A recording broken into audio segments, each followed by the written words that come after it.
Seltzer Kings. Podcasts. I found a kid who swings a golf club like a dream.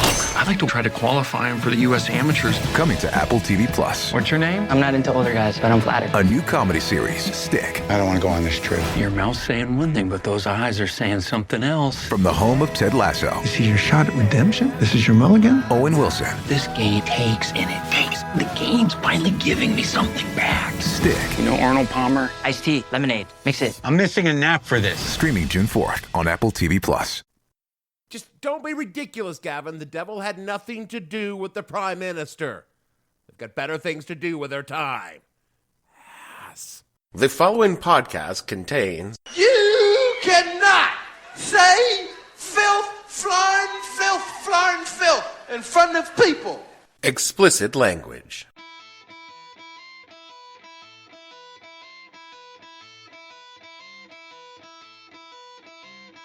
Hello and welcome to the podcast that asks a simple question.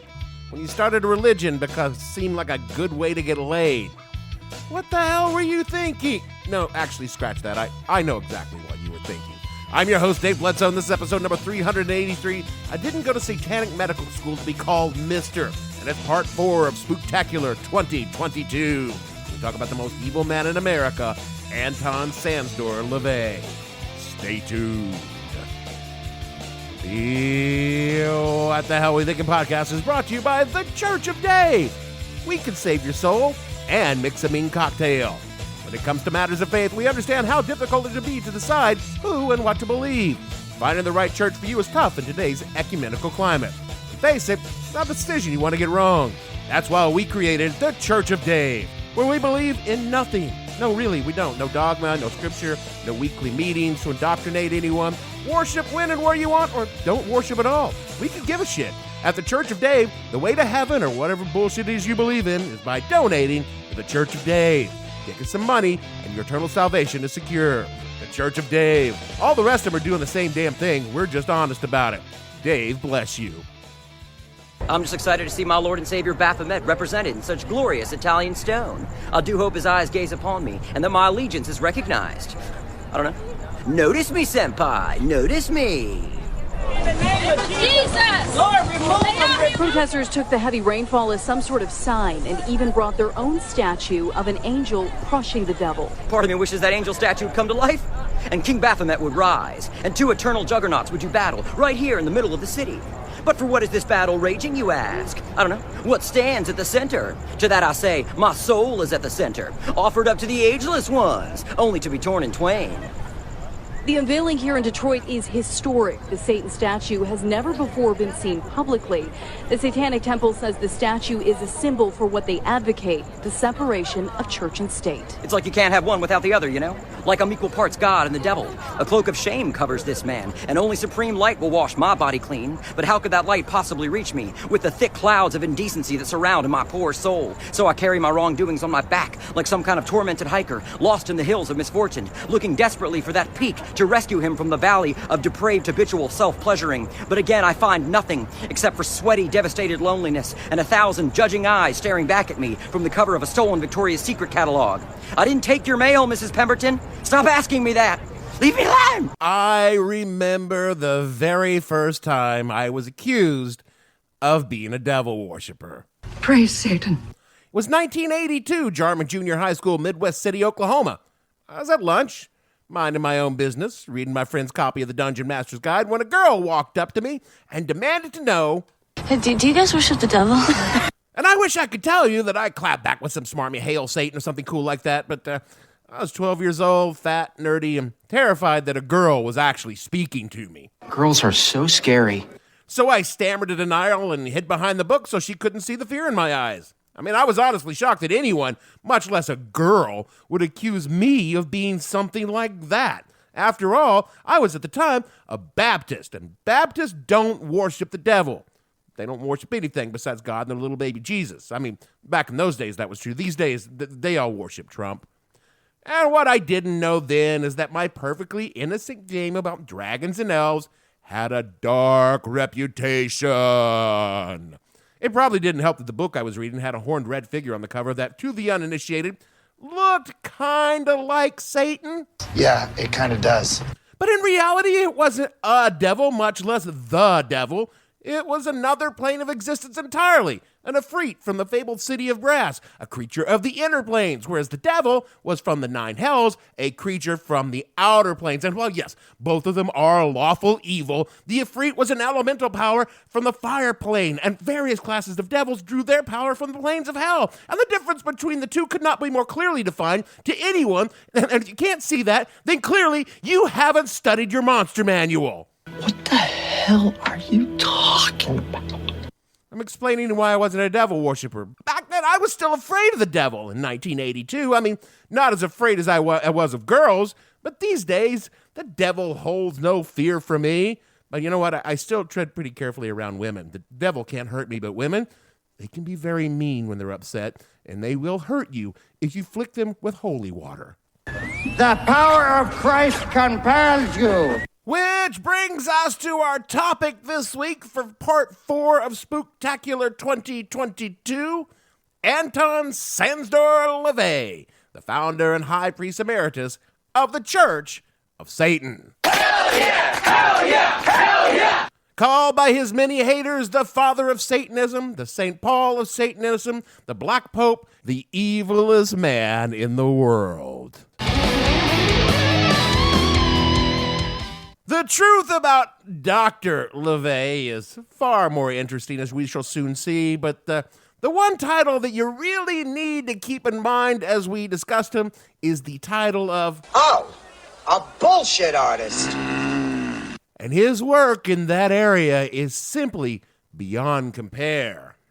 Born Howard Stanton Levey, April 11th, 1930, in Chicago, Illinois, to Eastern European immigrant parents. Sources differ on whether or not they were Jewish. It's not actually important whether they were Jewish, but when you're talking about LeVay, the shitheads are going to bring up that they were Jewish, and they probably were, but maybe not. It doesn't fucking matter. It has nothing to do. The devil's not real, and Jews don't worship the devil. LeVay was a gifted musician at an early age. He would parlay that into an early career in the circus. Carnies. What? Circus folk. Nomads, you know. Smell like cabbage. Where he claimed to play the calliope. Now, remember a minute ago when I mentioned Anton LeVey was a bullshit artist? None of this is actually known for sure. It's just what LeVay said he did. And he would go on, again, according to LeVay, to play the organ at burlesque shows in Southern California. And that is where he met a young Norma Jean Mortensen, who would later become Marilyn Monroe, dancing at the Mayan Theater, and the two of them had an affair. Did that really happen? No, absolutely not, because the owner of the venue pointed out that Marilyn had never been a dancer at the Mayan, and the Mayan had never been a burlesque artist. LeVay, bullshit artist. LeVay then said he moved to San Francisco and became a police crime scene photographer to avoid being drafted into the Korean War. It was during this time, according to him, that he would become acquainted with the darkest aspects of the human soul, as he documented the cruelty of man, which would go on to influence his later work in the Church of Satan. This gig led to him working as a psychic detective, where he investigated some 800 cases referred to him by the San Francisco Police Department, which, of course, never happened. I said bullshit artist. Indeed, there's no record of him ever working in any capacity with the San Francisco Police Department. But we do know that at the time, he was hobnobbing with some creative types, writers mostly, who worked in the world and the bizarre, writing for magazines like Weird Tales, the text for modern horror, fantasy, and science fiction. Nerds! Photos exist of LeVay with luminaries like George Haas, Robert Barber Johnson, and Clark Ashton Smith, which makes sense when you consider that Dr. LeVay would go on to create what he created. Oh, and by the way, he wasn't a doctor of any kind and never even went to college. By the early 1950s, Anton LeVey was something of a local celebrity in San Francisco. A tech bro. No. You see, San Francisco used to be weird. I mean, really weird. I mean, you think Austin's weird now. It's nothing compared to what San Francisco used to be before the tech bros came along. It attracted a lot of exotic characters, and it was a safe place to be gay in a country that had very, very, very few havens for the nonconformist. That being the case, San Francisco had a lot of odd people doing odd things and becoming very popular in the city for their oddness. And LeVay was one of the oddest of them all. He conducted paranormal studies, and he played the Wurlitzer organ at the Lost Weekend Lounge, drove a coroner's van around town, and walked his black pet leopard named Zoltan around on a leash. Most of all, Anton LeVey threw awesome fucking parties. The kind of parties where people went to see people, to be seen, do lots of drugs, and fuck. Musicians, occultists would come to these parties and get really high, and of course, fuck. And many of these people would become the genesis for the Church of Satan, where they would, of course, do lots of drugs, and of course, fuck. Of course, the Church of Satan describes these early days a little differently when they talk about them. This is what they have to say about the Order of the Trapezoid. Quote, "From the early 1950s, Anton LeVey explored some of the ideas, eventually gaining a reputation as a powerful black magician and San Francisco characters. Others who felt aligned with his philosophy gravitated to him, gathering in his notorious Victorian Black House. In accordance with LeVay's exploration of demonic geometry, they took to wearing an odd-shaped black and red medallion adorned with a bat-winged demon and formed a group called the Order of the Trapezoid, which later evolved into the governing body of the Church of Satan. Those who attended LeVay's soirees always comprised an array of professions and pursuits. The Baroness Corinna de Plessen, who grew up in the Royal Palace of Denmark, Dr. Cecil Nixon, magician and eccentric extraordinaire, underground filmmaker Kenneth Anger, as well as artists, attorneys, doctors, writers, and law enforcement officers. City Assessor Rosa Walden might share the room with Donald Warby, one of San Francisco's most influential property owners. Anthropologist Michael Harner with writer Sheena Alexander. A ship's purser might be seated next to a deep-sea diver. A dildo manufacturer next to a plastic surgeon. A famous tattoo artist, the grandson of a U.S. president, the owner of one of the world's largest Fabergé artifacts, all attended LeVay's get-together. The field of fantasy and science fiction personages alone yielded the likes of Anthony Boucher, August Derleth, Robert Barber Johnson, Reginald Brenter, Emil Pataha, Stuart Palmer, Clark Ashton Smith, Forrest J. Ackerman, Fritz Lieber Jr., to name a few, into LeVay's circle of magical compatriots, unquote. For the next few years, Anton would lead a series of Friday night lectures on the occult and continue his own studies into esoteric magic. And as these lectures grew in size, LeVay began to construct the basic philosophy and tenets of his new religion, which wasn't a religion in reality, but it sounded spookier to say that it was.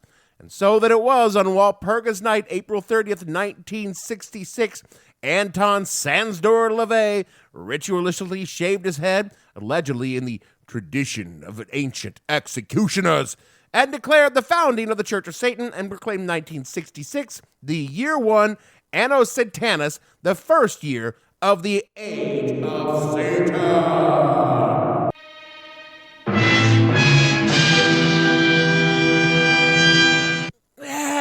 Except, that was bullshit too. You want to know why he shaved his head? He lost a bet to his wife and had to shave his head. But he liked the look, and in all honesty, that shit worked for him, and it made him look thoroughly diabolical and would remain shaven-headed for the rest of his life. But, what if I told you, just as a goof, there's a little bit more to that story? I wouldn't be surprised. According to a 1967 Life magazine article, as quoted on Wikipedia, quote, LeVay's images have been described as Mephistophelian and may have been inspired by an occult-themed episode of the television show Wild Wild West.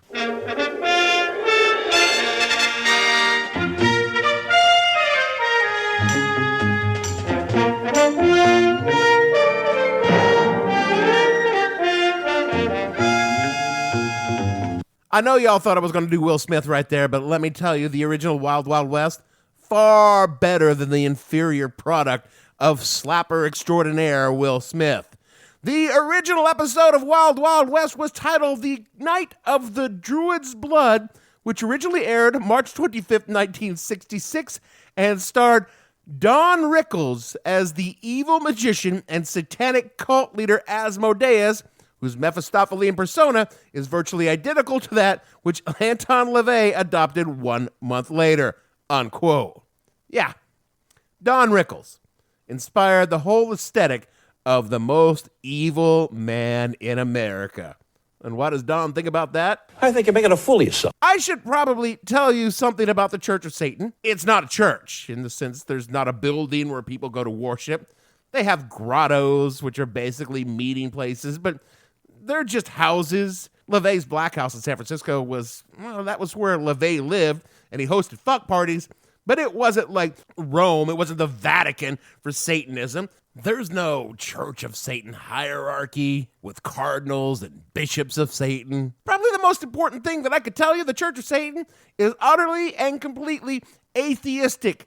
They don't believe in any divine beings or in life after death. That includes Lucifer, the light bringer, our blessed Lord Satan. What was that? What was that?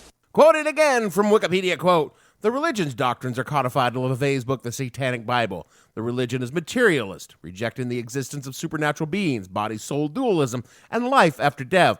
Practitioners do not believe that Satan literally exists and do not worship him. Instead, Satan is viewed as a positive archetype representing pride, carnality, and enlightenment. He is also embraced as a symbol of defiance against Abrahamic religions, which LaVeyans criticize for suppressing humanity's natural instincts and encouraging irrationality. The religion propagates a naturalistic worldview, seeing mankind as animals existing in an amoral universe. It promotes a philosophy based on individualism, egoism, coupled with social Darwinism and anti-egalitarianism," unquote. LeVay created a church of philosophy rather than a church of religion, and then incorporated it as a religion because of the tax breaks. Smart. Very smart. At the heart of LaVeyan Satanism lies a core philosophy drawn heavily from Friedrich Nietzsche, Ayn Rand, H.L. Mencken, and social Darwinism, which means some of the worst fucking people and ideas in all of human thinking.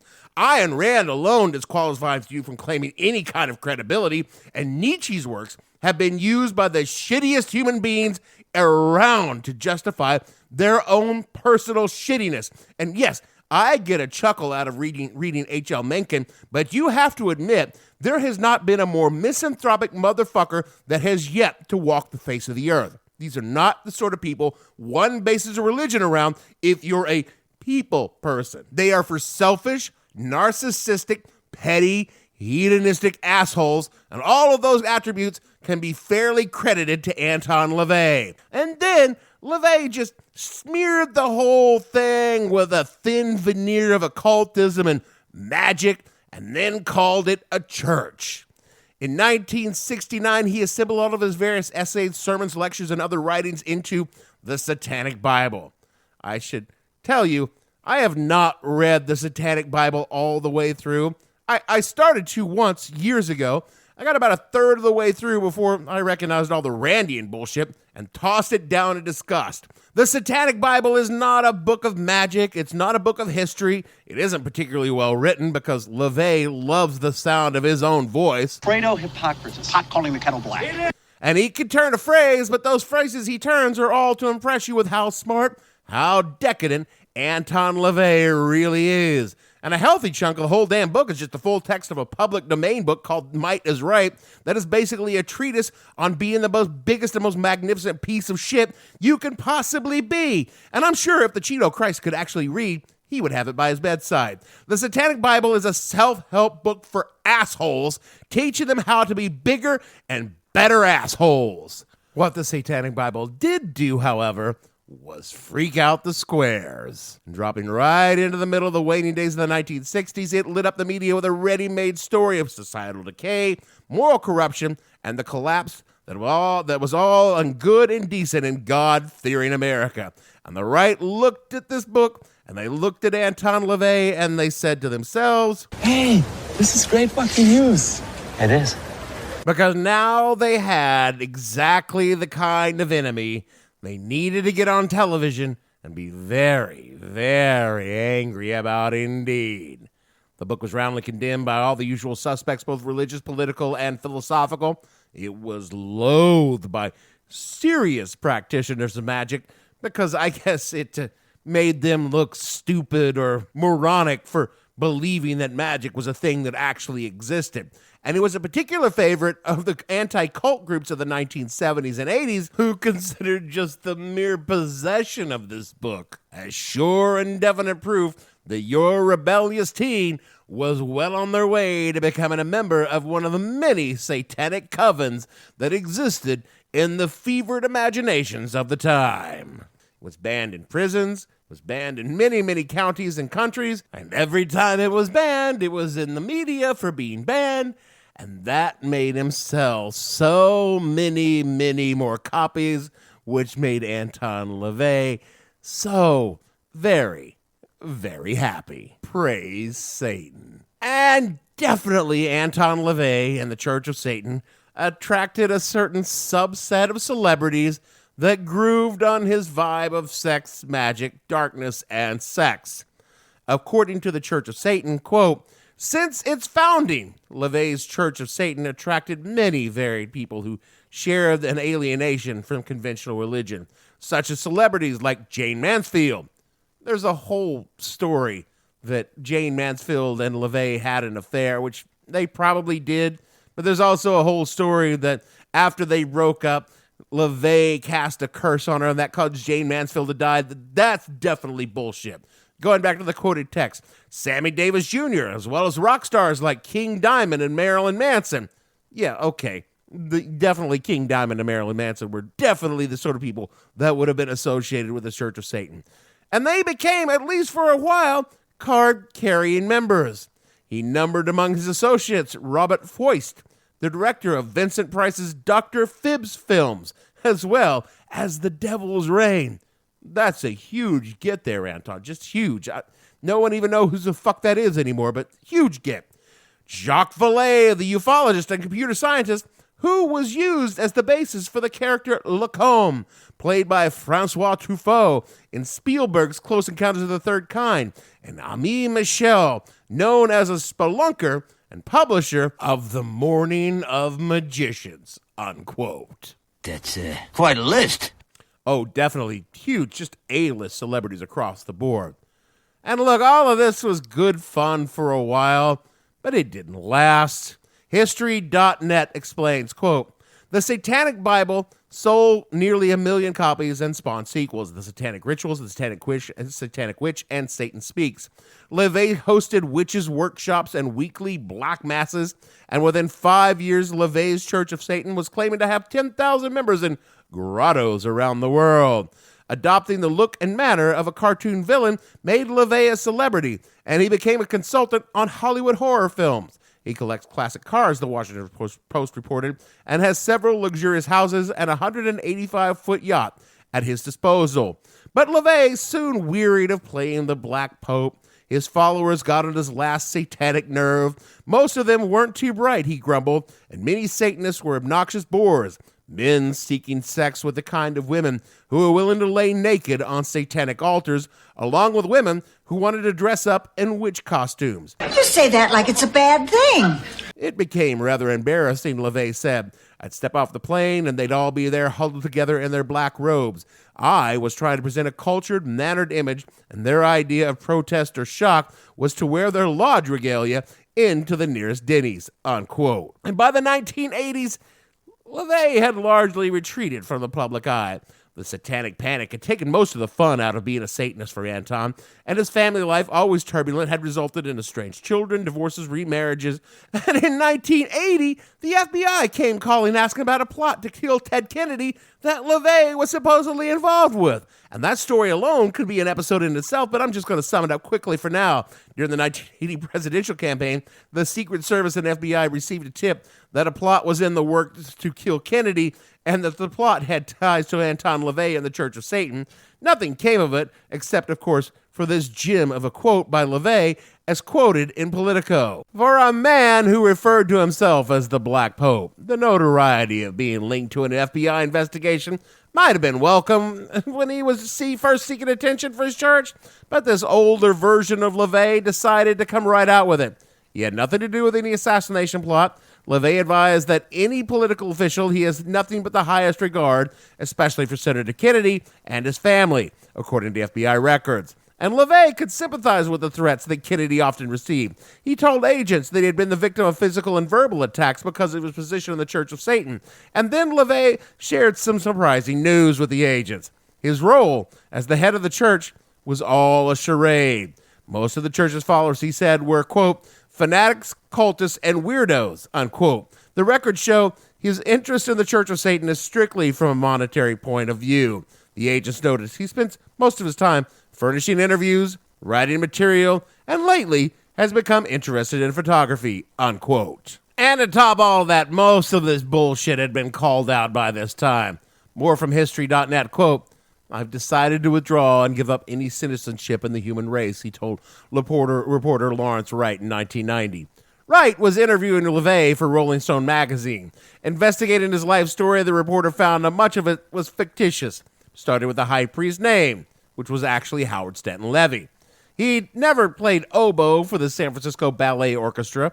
He'd never tamed lions for the Clyde Beatty Circus or worked for the San Francisco Police Department. He never backed up strippers at LA's Mayan Theater, and Marilyn Monroe never danced at the Mayan Theater.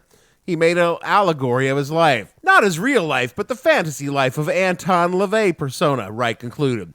Wright's elevations shook the Church of Satan, which was already rattled by the occupational hazard of religion, schisms. In 1975, Michael Aquino, the editor of the Church of Satan newsletter, The Cloven Hoof, quit to form his own satanic church, the Temple of Set, accusing LeVay of heresy for claiming that Satan was merely a metaphor and not an actual being. Michael Aquino, by the way, worked for the Central Intelligence Agency and was big in the military-industrial complex to this very day. Other former LeVay disciples ginned up similarly satanic sects, the Church of Lucifer, the Order of Baal, the Temple of Nephthys, and worse, in 1990, LeVay's daughter Zena, the star of the satanic baptism 23 years earlier, resigned as a spokeswoman for the Daddy's Church. She joined the Temple of Set and denounced her father, calling him an ungrateful and unworthy old man, and accusing him of chronic sloth and cruelty to her puppy. On October 29th, 1997, LeVay died of heart failure. He was 67.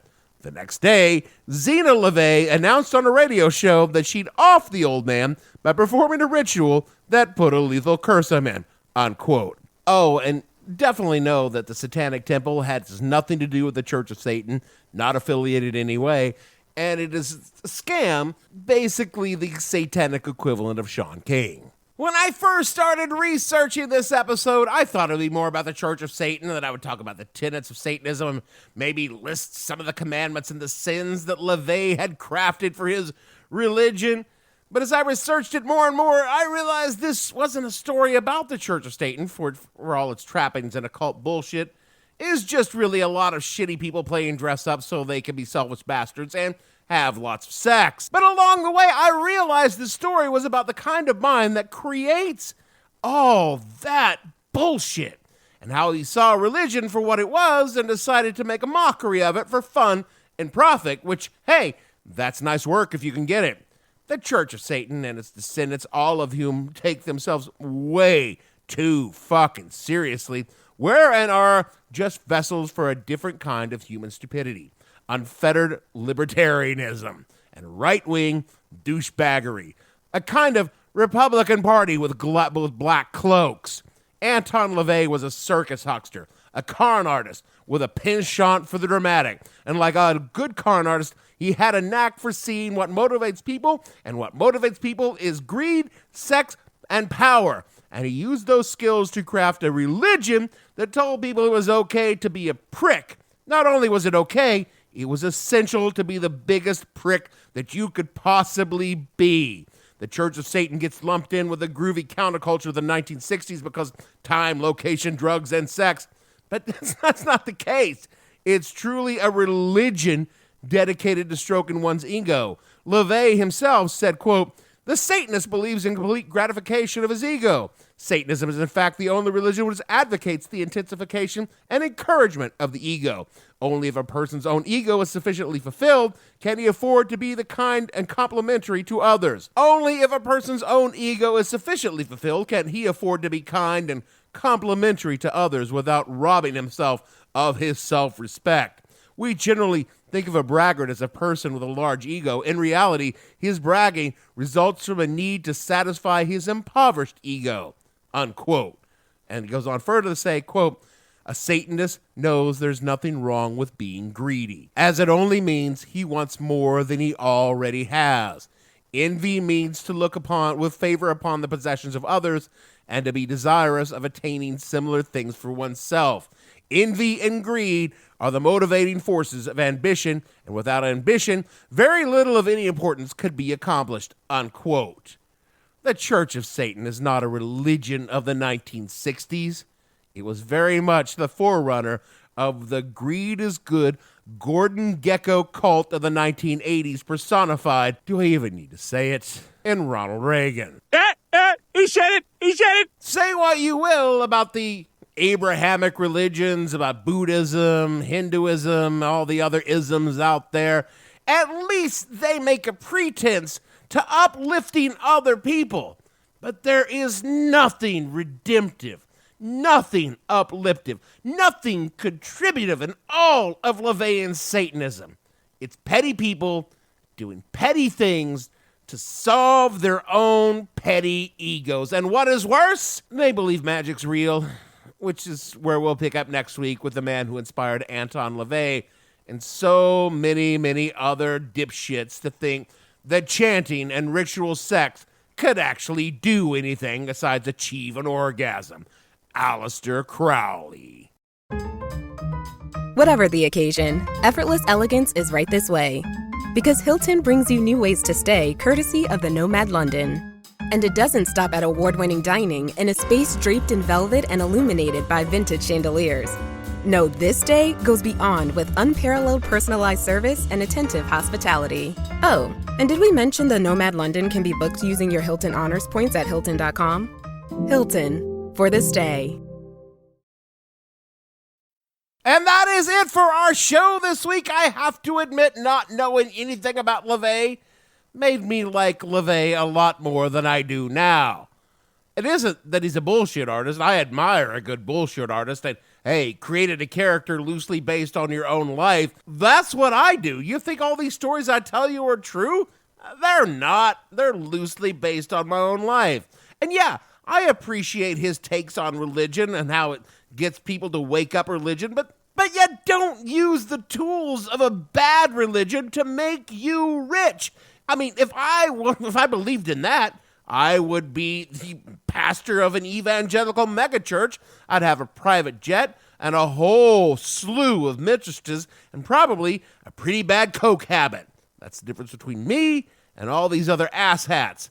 No sense of vision, apparently. Speaking of a lack of vision, rate and review this show wherever you get your podcasts so other people can find it and lament your lack of vision and prefer suggesting that they listen to this podcast.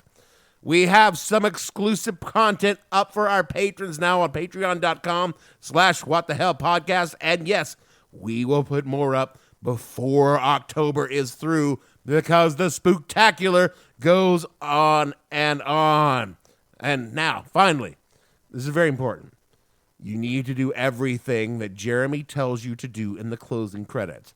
Otherwise, he will cast a spell on you that will do absolutely nothing because magic is not fucking real. It's just like the devil like that. And so for me, Dave, I'm sure I'm the high priest of something. Bledsoe, producer. Perhaps you're the high priest of a local dive bar. Gavin, and all the fictional priests of Satan on the show, we want to say that old Anton might have been a pretty shitty human being, but he can actually rock a keyboard, and you're hearing it right now. It's kind of fucking cool. And we'll see you all next week.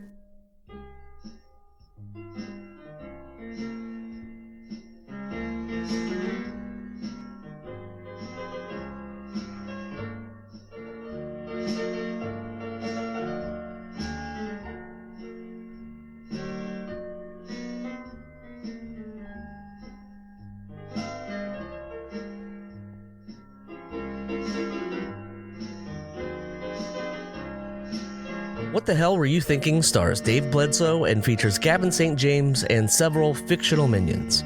The show is produced by Kimberly Steele and a part of the Seltzer Kings podcast network. You can find more information on the show on their website, whatthehellpodcast.com, or on Twitter at @thehell_podcast, or on Facebook as What the Hell Podcast. Thanks for listening. I have no ending for this, so I take a small bow. Hello. Alistair Crowley. Seltzer Kings podcasts.